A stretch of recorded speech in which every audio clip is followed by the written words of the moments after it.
as ending inequality.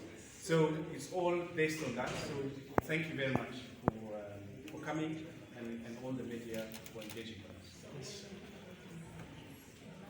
You have to be loud because everybody wants to hear. Okay, we have a lot of drivers. So one important factor is that poverty, our analysis demonstrates that poverty is a factor of many, many issues. We understand that not everybody has got the same access to resources, no control over those resources.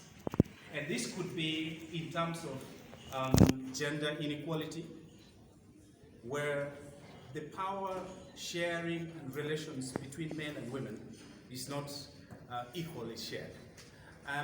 You could look at the aspects of political inequality as well, where certain people can influence policies more than others, where women, for example, may not be participating as adequately as the men in influencing policies that impact on their life.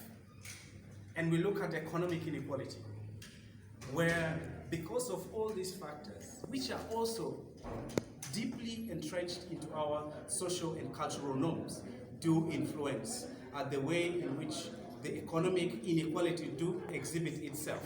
Take, for example, a woman waking up in the morning has less time than the man to focus on other productive activities because they have to do the unpaid care work in their household, while the man has got more time to go out and do the more productive work.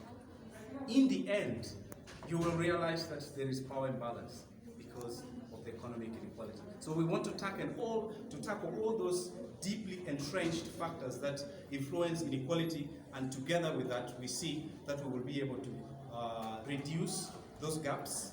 But also, one other area that I want to stress is that we will continue to engage with the government to ensure that the resources that the government raises is properly used, but also enough is raised. We talk about the policies around taxation. We want to encourage and continue to work with the government of Uganda to ensure that the taxation system continues to be more progressive in such a way that the richer are taxed fairly and the poor are also taxed fairly, to ensure the redistribution of resources that can further enable the government to be able to provide the social services such as education, health, and many others that are much needed, especially for the people at the bottom of the pyramid. Thank you very much.